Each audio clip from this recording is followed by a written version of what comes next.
Un cálido saludo desde La Habana, Cuba. Mi nombre es Osvaldo Navarro Veloz. Soy artista y activista del Comité Ciudadanos por la Integración Racial. Me acompañan por esta parte Manuel Cuesta Marúa, tu amigo. Y Marta Adela Tamayo, tu esposa. Estamos en un espacio paralelo a el podcast del Foro Permanente de Derechos Humanos, que también sale por la plataforma Chanti y Di Punto Verso. Y bueno, en este espacio nuevo, novedoso totalmente, vamos a estar tocando temas de interés institucional y también temas de actualidad, sobre todo actualidad cubana. Así que nos vemos en breve.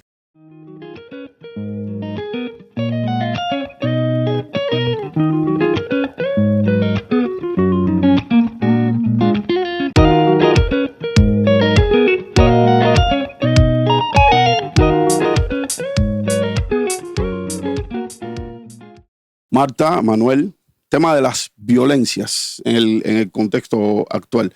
Ambos, de diferentes formas, tuvo el proyecto Chanti, Manuel. Marta, desde su activismo con el tema de género y demás, todas las denuncias que hacen en redes sociales, trabajan el tema de las violencias. Actualmente, el índice de violencias, en plural, en Cuba, está creciendo cada día más. Quisiera que pues, nos hablaran, a mí, a la audiencia, de su visión sobre el tema de las violencias en Cuba. Vamos a empezar al revés, empezar por Manuel y posteriormente para que Marta deje sus impresiones sobre cómo ve el fenómeno de la violencia de género en Cuba. Los últimos serán los primeros. Esa es la historia, ¿no? No, mira, Susana, mencionas el tema de las violencias, estoy hablando de Chanti, mencionas el tema de las violencias a partir del crecimiento del índice. Y bueno, eso es preocupante, ¿no? No, lo mismo 10 asesinatos que 15 asesinatos o que 1000 asesinatos, ¿no? De pronto. El número importa, al final importan las vidas de las personas, ¿no? Pero a mí me preocupa la cualidad de la violencia en Cuba, no solo el índice de la violencia. No, tú sabes, hay una violencia aleatoria que es la del ladrón que le quiere arrebatar a Marta ese tablet, Marta hace resistencia, él le da un golpe, Marta sale herida. No me toca madera, a ver, que eso no pase. Hay una violencia, digamos, de las pandillas, de los jóvenes que quieren mantener y salvar su honor frente a las chicas, frente al público, y no admiten ningún tipo de humillación, responde violentamente. Es una violencia también criticable, que no debe ser normalizada, pero es una violencia que corroe de alguna manera a la sociedad. Pero la violencia que estamos hablando ahora y la que estamos sufriendo ahora es una violencia psicopática. Es decir, que indica una enfermedad de la sociedad que ya es violenta y que se aplica al ejercicio de acabar y suprimir con el otro. Porque eso de descuartizar personas ya indica una psicopatía social, ya no individual, no es ese caso triste de Ceballos o ese otro caso triste último de esa muchacha que apareció en un bote, un tanque de basura. Ese tipo de violencia es preocupante en muchos sentidos y es un reflejo de esa violencia política que es típica de Cuba. Es decir, nosotros nacimos desde la violencia, 59 acá, en dos sentidos básicos. Los hombres mandan y por lo tanto determinan lo que hace el resto de la sociedad, las mujeres, y al otro hay que excluirlo. Y la manera de excluir al otro es pues, ejerciendo la violencia, cuando el otro trata de reafirmarse en su autorreconocimiento y autodeterminación. Esa estructura de la violencia es la que se está reflejando ahora, en la medida en que el Estado, afortunadamente, en una dirección, pero desafortunadamente en otra, ha perdido el control sobre la sociedad. Ese control que se genera a partir de ese consenso impuesto, ¿no? La revolución me castiga, pero me castiga por mi bien. Era una especie de consenso que teníamos los cubanos, en sentido general. Pero ya la gente no toma esa distancia y de pronto lo que queda es lo que aprendió de ese Estado, de ese gobierno. El ejemplo clásico es cuando en julio de 2021 el presidente no electo de Cuba, dijo: los revolucionarios a la calle, llamó a la violencia. Los que van a ejercer la violencia en la calle son los hombres, por cierto, no son las mujeres. Es decir, esa es una manera de expresarse esa violencia machista que después el machista típico y clásico lo aplica con su ex mujer o con su mujer o con su novia. Me baje mi control, no puedes seguir existiendo. Es decir, hay un eje ahí de la violencia que es preocupante y por eso hay una nueva cualidad que hay que afrontar, no solo punitivamente, no solo con la ley, no solo judicialmente, hay que enfrentarlo, uno, con una conversación general. Hay que poner a toda la sociedad a conversar sobre ese tema.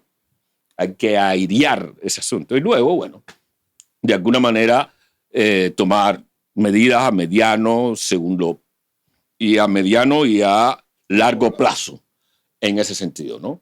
El otro día hablábamos del pensamiento, el segundo pensamiento, la estructura mental de la segunda manera de entender las cosas.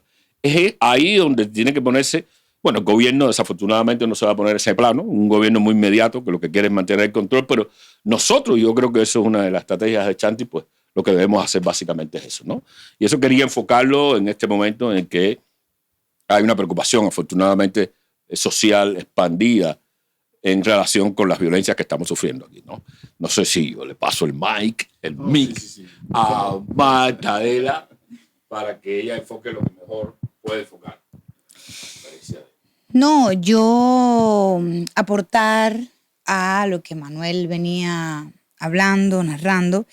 En días atrás estuvimos teniendo información que los medios oficiales, en este caso la Federación de Mujeres Cubanas, había dado un dato de que casi 10.000 familias y más de 16.000 mujeres, niñas, mujeres y niñas, ¿no?, en Cuba, viven en una situación de violencia.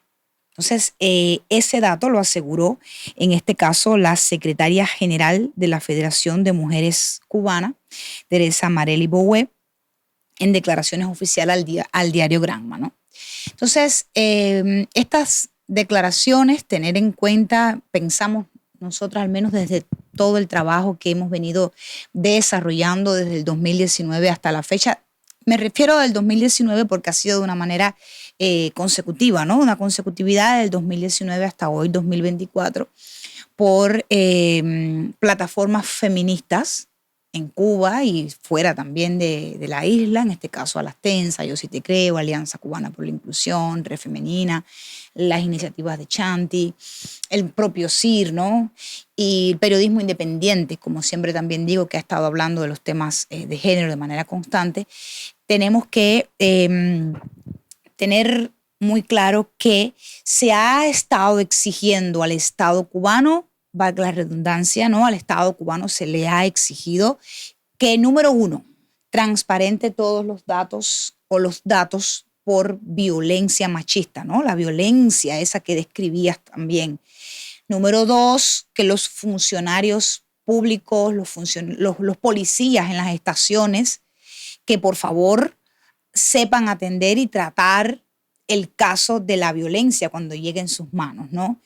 Lo digo por experiencia. En marzo de este año tuvimos una experiencia aquí en nuestra casa que nos tocó en el sentido de la violencia que sufrió el hijo nuestro, que fue atacado, una violencia social, parte de esa violencia social, como bien describías, y nosotros en la estación de la policía fuimos maltratados, pero también llegó una joven, no sé si recordarás, que bueno, estábamos en ese día, llegó una joven también violentada y los policías no sabían ni qué iban a hacer con el caso. Entonces, esa ha sido la segunda petición que hemos estado colocando.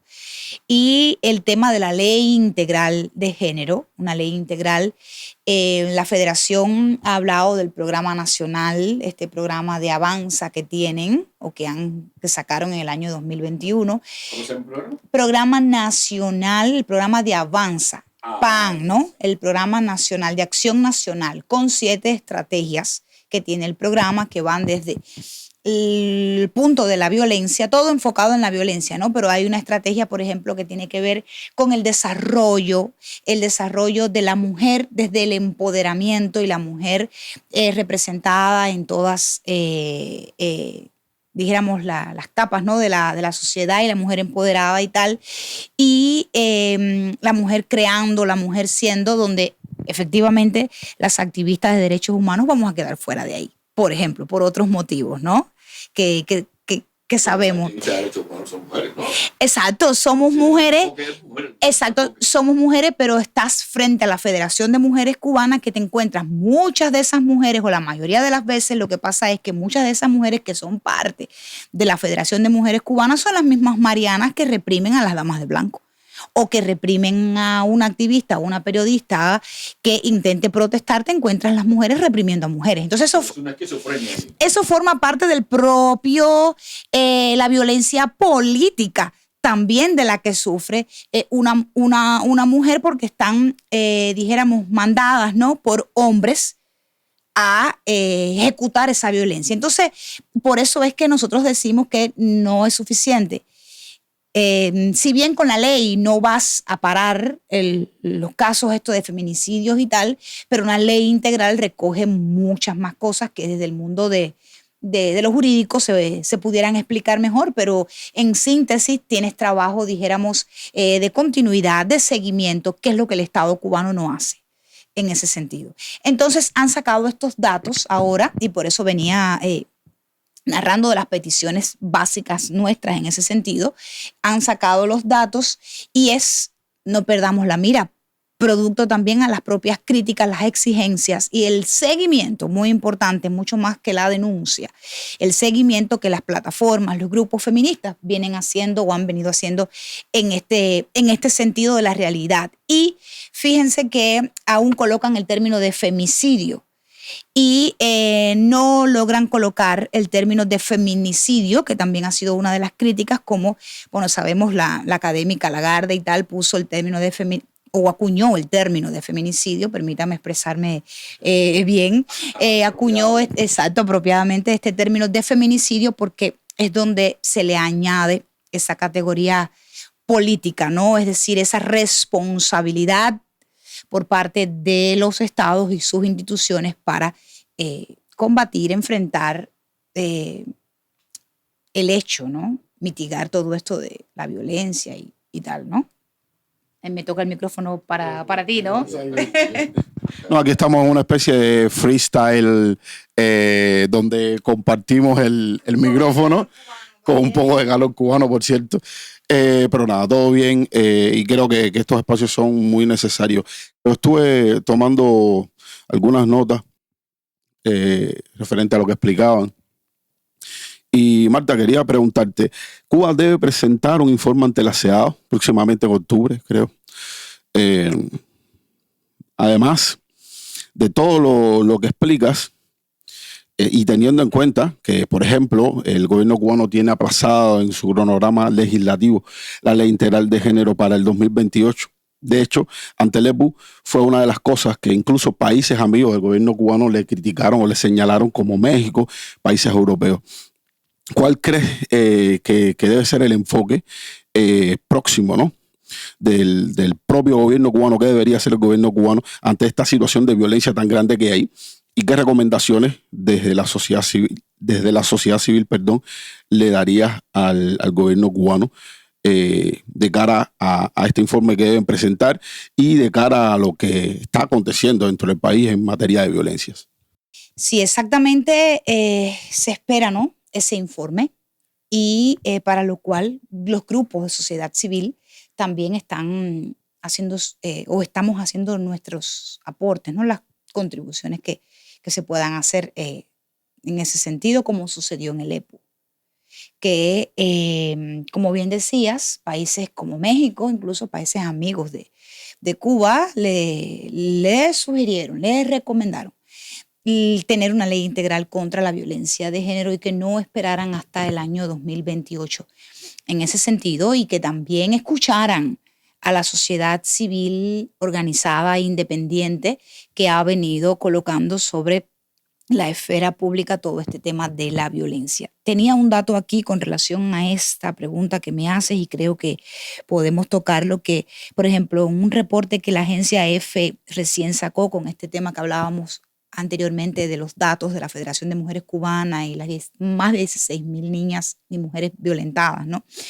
EFE colocaba, por ejemplo, que aun cuando los índices de feminicidio en la isla no son exhaustivos, y sabemos, y es una del trabajo que Sociedad Civil hemos estado diciendo, que el gobierno cubano transparente estos datos, aún así se coloca que Cuba es el sexto más alto de toda América Latina y el Caribe, comparado con los registros de asesinatos machistas del Observatorio de Igualdad de Género de la Comisión Económica para América Latina y el Caribe, CEPAL, ¿no? Esto desde 2020.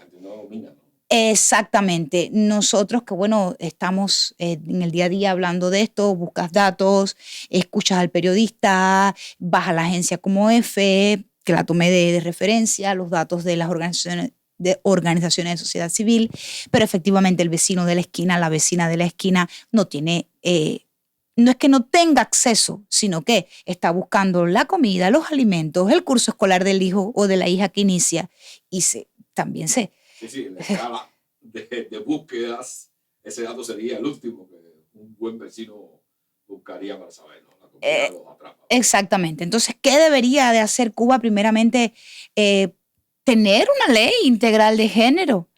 Número 2, todas esas recomendaciones que los organismos internacionales pues le colocan, mira, llevarlas realmente a que se solucione el problema. Escuchar a las organizaciones de sociedad civil, no estar de espalda, como constantemente está de espalda y que no escucha y es una crítica, ¿no? Claro, porque ellos hablan de plan... De Avanza, el programa de Avanza, exacto. Que es nacional. Que tiene 7 estrategias, ¿no? Veíamos ahorita, tocábamos el tema del empoderamiento, pero está todo gira en torno a la violencia, es decir, a darle un stop a la violencia, pero no tienes una ley, ¿no? En ese sentido. Entonces, como que ya han puesto el programa y bueno, el programa es integrador y en base al programa vamos a trabajar. Pero, efectivamente, ¿qué hace la Federación de Mujeres Cubanas? ¿Dónde están las políticas públicas, los enfoques afirmativos de género? ¿Qué realiza la Federación de Mujeres Cubanas en los barrios, en las comunidades donde está la vecina, nuestro vecino, que no está constantemente, por ejemplo, leyendo estos datos que dejara la prensa o los datos que tributan grupos de sociedad civil? Por ejemplo... En tu comunidad no se reúne más. Exacto. El otro día conversaba con una amiga a raíz de estos informes, ¿no? Que la data que se va a recoger para el trabajo de cuando Cuba se ha visto y tal, en lo de la CEDAW, y hablábamos sobre eso. ¿Cuál es el trabajo de la Federación de Mujeres Cubanas? Y lo decíamos en una entrevista y Diario de Cuba lo reflejaba hace par de días también en un análisis que hacía. La Federación de Mujeres Cubanas efectivamente es para buscar esa cuota también simbólica. ¿Por qué? ¿Cuánto puede costar, no? Lo que están pagando actualmente? Yo no me atrevo ni a decir el número, tendría que corroborar y preguntar exactamente, porque a los 14 años, cuando te hacen federada, que te inscriben ellas mismas en el padrón y en el listado de los CDR, ya viene por la libreta. Bueno, mira, en mi caso, y no fue mi propia madre quien me inscribió ahí, pero es que nunca he participado, nunca he estado, porque es que además no hay un trabajo, un seguimiento. Por favor, estamos en Cuba y... ¿Cuál sería la relación de la Federación de Mujeres Cubanas? Esta pregunta más bien para el público que no conozca el contexto. La relación de la Federación de Mujeres Cubanas con los grupos activistas que vienen denunciando la violencia machista, la violencia de género. ¿Qué participación tienen en la esfera pública estos grupos dentro del contexto cubano? No, pero es que relación no hay, porque si estás frente a un régimen, como decía Manuel al principio, totalmente cerrado o machista, que no te escucha, que no te habla, y el propio grupo de la Federación de Mujeres Cubanas limita el trabajo que hace uno, desacredita también el trabajo que hacen los grupos independientes, no hay un deseo de hablar, de dialogar, de conversar, número uno, más bien de seguir invisibilizando los procesos y, como uno dice, poniendo un pañito aquí, tapando un poquito acá, ¿no? En ese sentido, ¿no? Y como que ir, bueno, ahora viene lo de la CEDAW, pues nosotros sencillamente vamos a sacar este informe, vamos a hablar de estos datos, vamos a decir, venía lo del EPU allá en noviembre cuando Cuba fue examinada, entonces voy a hablar del tema de género, ¿no? Es como acción-reacción, ¿no? No como, por eso decíamos ahorita, no hay un seguimiento en ese sentido. Sé la que... federación le da también los palos esos utilizados a las Marianas para que bueno, se participe en eso. exacto. Y ahí está recogido. Hemos visto, por ejemplo, los actos de repudio. Recuerdo el de Ileana, por ejemplo, Ileana Hernández, cuando estaba acá en Cuba, el acto de repudio, y eran todas casi mujeres, en su mayoría, ejerciendo la violencia, ¿no? Entonces, eso hay que hablarlo, eso hay que decirlo. Entonces, no hay un deseo, no hay una voluntad política de mirar el asunto como tiene que ser mirado.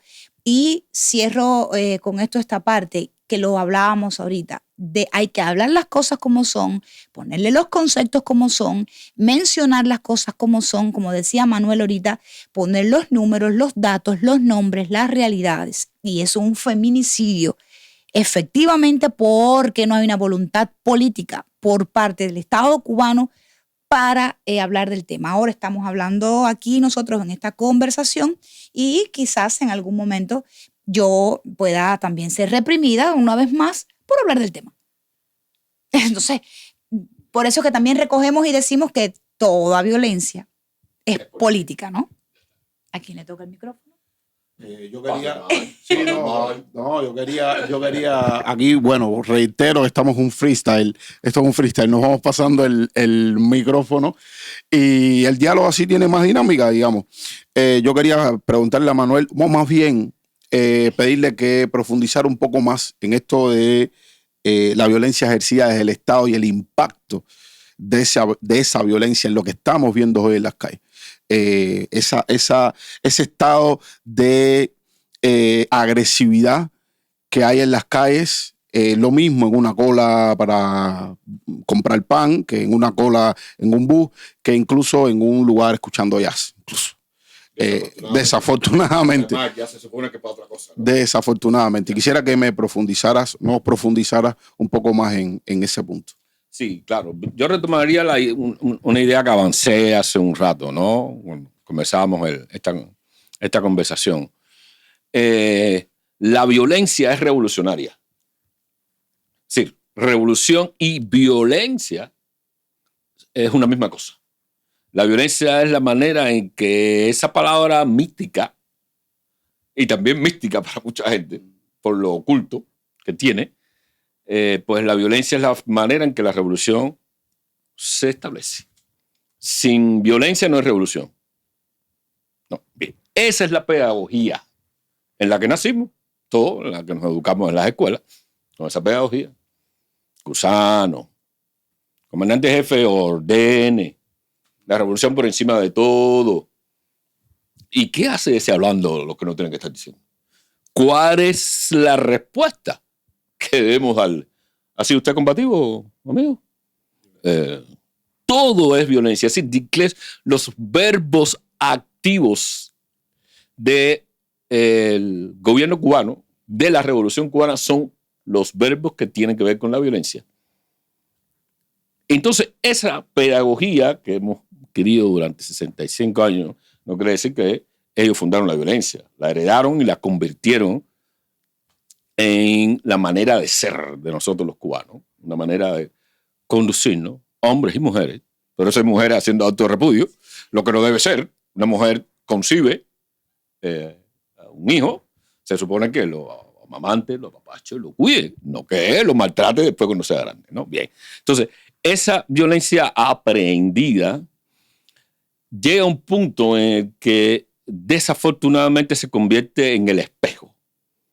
La ciudadanía tiene que imitar al Estado, pero la imita el gobierno. Y de modo que cuando tiene que dar una respuesta a conflictos, a conversaciones, a dinámicas, pues se comporta como aprendieron. ¿Y cómo aprendieron? Violentamente. Incluso el ejercicio básico de la comunicación cubana es la violencia. Cuando tenemos, y eso lo sepamos diariamente, ¿no? Cuando tenemos una conversación o un conflicto o un desacuerdo, rápidamente, ¿cuál es la reacción?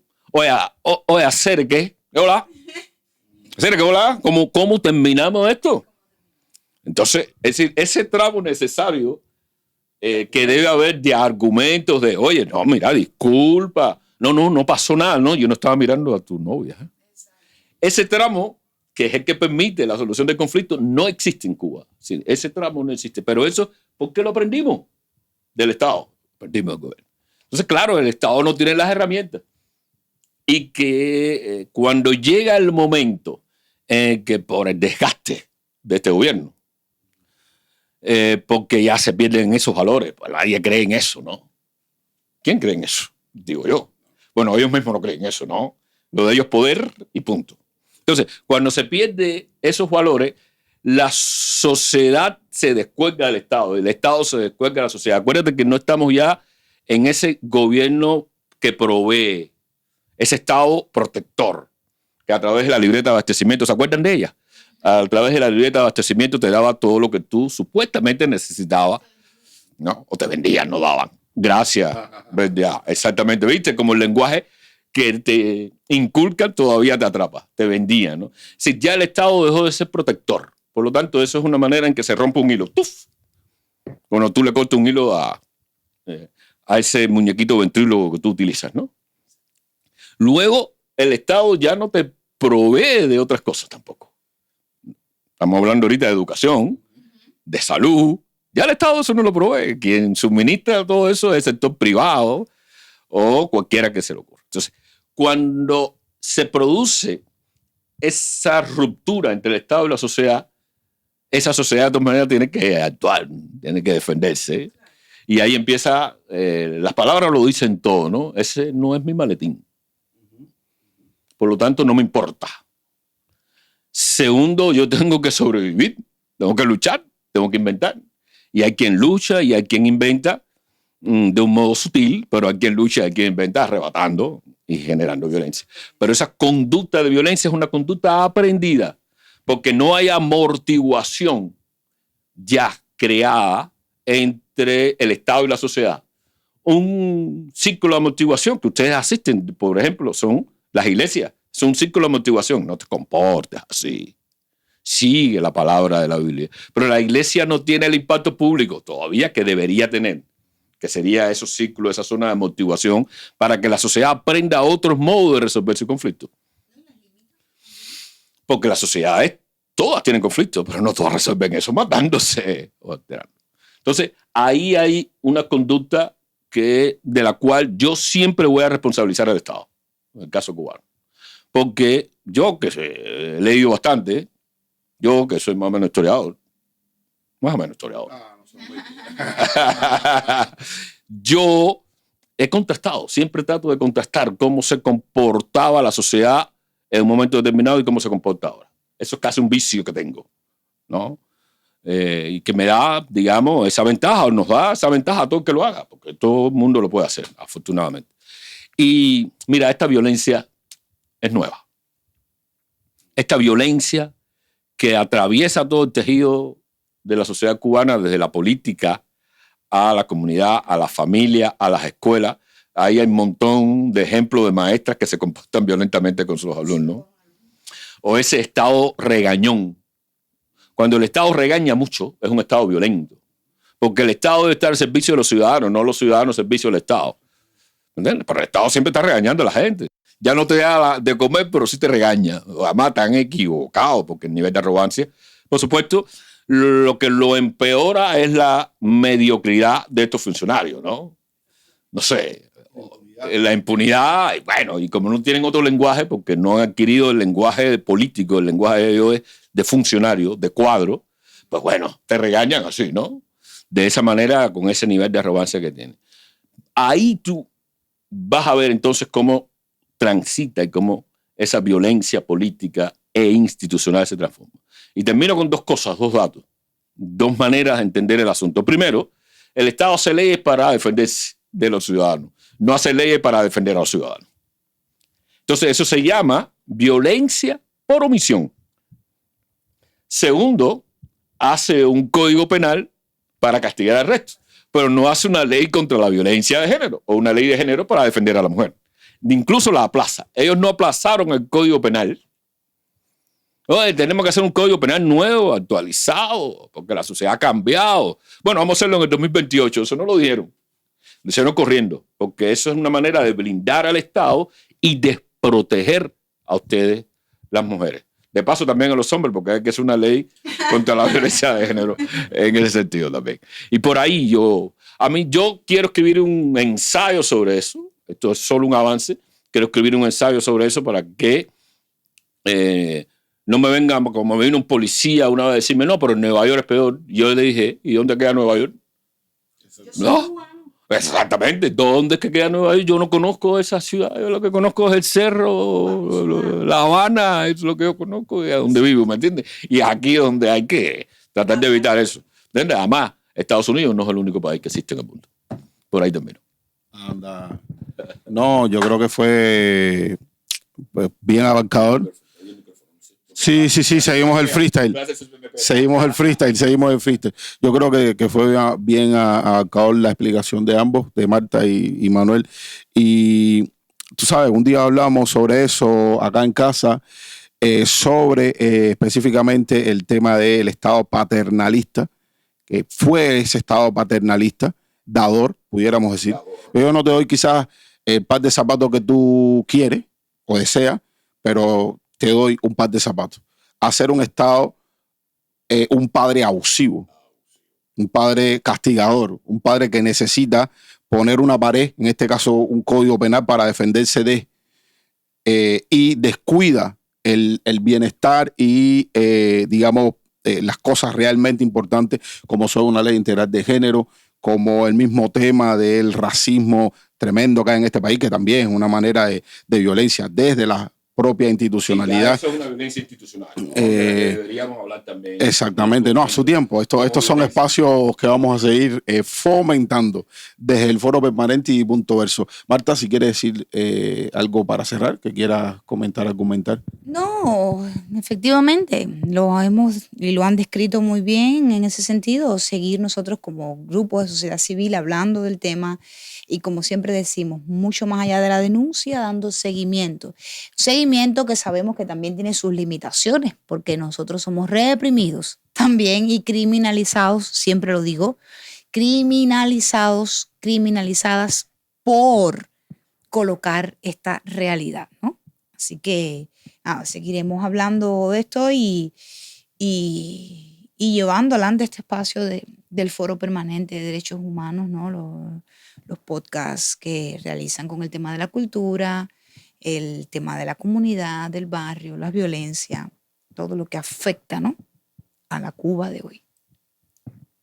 Y la dinámica del micrófono es para sentirlo en el freestyle. No, esperen, sintonícennos, búsquenos en redes sociales. Proyecto Chanti, un proyecto global contra todo tipo de violencia, CIR, Verso, Foro Permanente de Derechos Humanos en Cuba. Estamos trabajando en distintas propuestas cívicas, ciudadanas, así que nos pueden encontrar en redes sociales. De todas maneras, en los comentarios les dejamos los links de acceso a nuestras redes sociales.